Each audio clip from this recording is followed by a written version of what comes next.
The economy is strong here in Colorado and across the nation. On today's show, we're taking a look at how policy has influenced the economy and the other way around. Plus, we'll take a look at the future of downtown and the roles women have and don't have at the top of some of Colorado's biggest companies. I'm Anne Trujillo, and welcome to Politics Unplugged.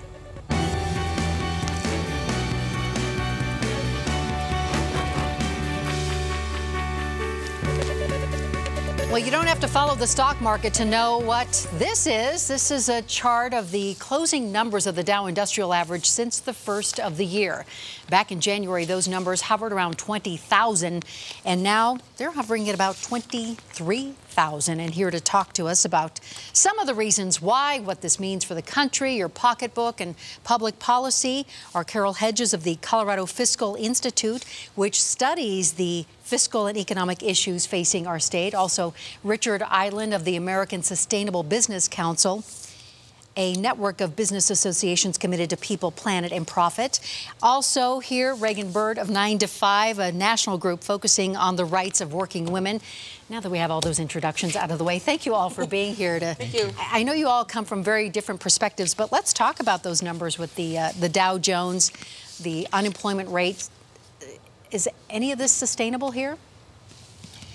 What we're finding from a business perspective is that people want to move to Colorado and open businesses here because it's a very hospitable climate. We have a governor who cares about the economy, the environment, and people. And we're also finding that because we have certain laws, including benefit corporation legislation here, that the types of companies that are coming often really care about people, the people they hire, the environment they operate in, and then they want to create the revenues that help infrastructure. So you say they're people first, not profit first necessarily? The two things have to go together. Right. I think there's a, oh, go ahead.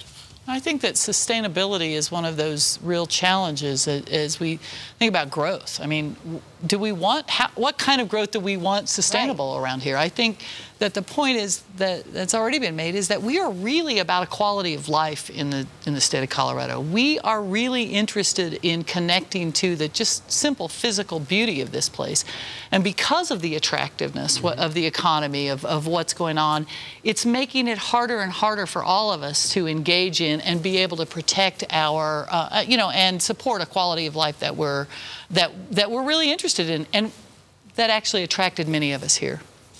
I think if you ask your typical Colorado resident, you'd actually get starkly different answers about whether this type of growth is sustainable. I think there's a sense among the average Colorado worker that they are being left behind, that growth is coming too fast, that Colorado's not keeping up with the investment in public infrastructure and those types of things that it needs to sustain growth. And I think your average Colorado worker is concerned about the accelerated amount of growth that we're experiencing, even though they're happy that our economy is booming. Sure, I think we're experiencing a lot of growing pains here in Colorado. So what do you think, and I know you represent different organizations, but the people you hear from, what are their priorities right now?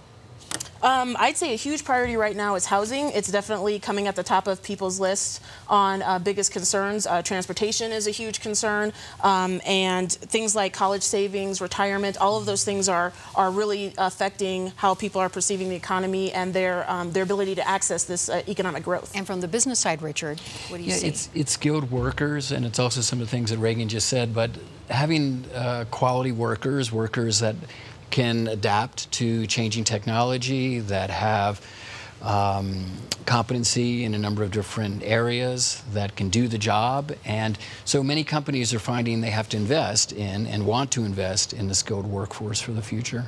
Carol? You know, I think that what we're hearing is that the concentration of income and wealth in fewer and fewer people is one of the real challenges that the state and the country are facing. That there's this understanding that the economy works best when workers have the ability to buy things that are produced, and that we have a tax system and we have a constitutional structure here in Colorado in particular, that keeps us from being able to do a better job of sharing the resources and the bounty of this growth across lots and lots of folks. So is this a dream, or are there states that are doing a better job of coordinating all of these things? Because we hear this conversation over and over again of what our issues are and what we're facing, yet I don't see real fixes. Do you? Is there something out there? Yeah, I think Colorado is doing a good job in many ways. The passage of an increased minimum wage law last year, which was a ballot initiative, that was certainly a step forward. You know, we are investing in public infrastructure, but as Carol said, you know, the influence of Tabor really restricts our ability to invest in the future and prepare for our future. And it also inhibits our ability to make sure that the kids graduating from high school and technical colleges have good jobs to go into. So Tabor, you know, from many businesses' perspective, is a real inhibitor to our success. And also the infrastructure. You know, we need to do something, you know, to continue to improve our transit system here, our highways. But there are lots of good things. Which costs money. Which costs money. And we haven't seen that area grow in terms of funding. You know, there's concerns about. Definitely RTD, the Regional Transportation District, is always complaining about a lack of money. There's already talks about closing the R line, which literally just opened and is an essential line to get folks to the airport connection. There's a constant talk about a deficit of money, but that's what's frustrating to the average Colorado worker, is because we're talking about this amazing growth in the economy, and yet our public infrastructure is always saying we're struggling for money, and Tabor is a big part of that, which a lot of us are aware of, and plenty of groups are trying to work on ameliorating that issue.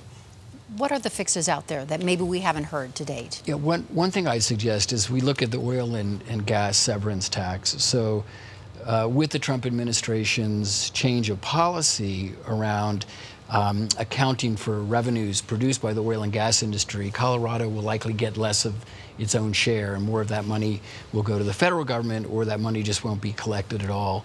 So from an economic development perspective, that's not really in Colorado's interest. So that's one thing that we would cite as, you know, as a real constraint to the state's success.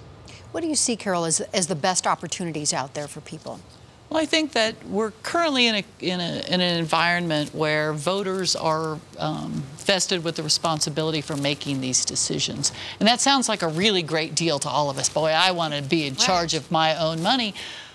The challenge is it's really hard to balance the needs of the state from an individual voter perspective. I mean, I spend a lot of time on the Eastern Plains, and I think the quality of life they have there is important, and it's worth, I'm willing to contribute to making sure that we have a robust agricultural sector and that there's an opportunity for people who want to live that lifestyle. But our current structure of saying that the only way we're investing the additional money is if we can all agree to it, not just all of us that are elected to represent people, but literally all voters, means that it is just nearly impossible to put together a proposal that actually makes sense. I think voters are really smart. I think that so many times they consider these proposals and they think, well, let's tweak it this way, or let's change it this way to make more sense. But because of this structure that supposedly is good for us, we can't make those kinds of tweaks when you say the only way that you can increase the money for transportation is by a statewide vote. The only way you can increase money for schools is by a statewide vote. A lot of other states, you mentioned it earlier, have it right. They vest that responsibility with the elected officials that they put in the State House to make those decisions for themselves. And if they don't like the decisions that they make, we vote them out. Well, I think we all have a lot of responsibility in trying to figure out the path for Colorado as we move forward, as we see this massive growth in our state. Thank you all. I apologize. We're out of time. We would have loved to have spent more time talking with you, but unfortunately we ran out. So thank you so much for being here. Thank you for your insight, and we'll be right back.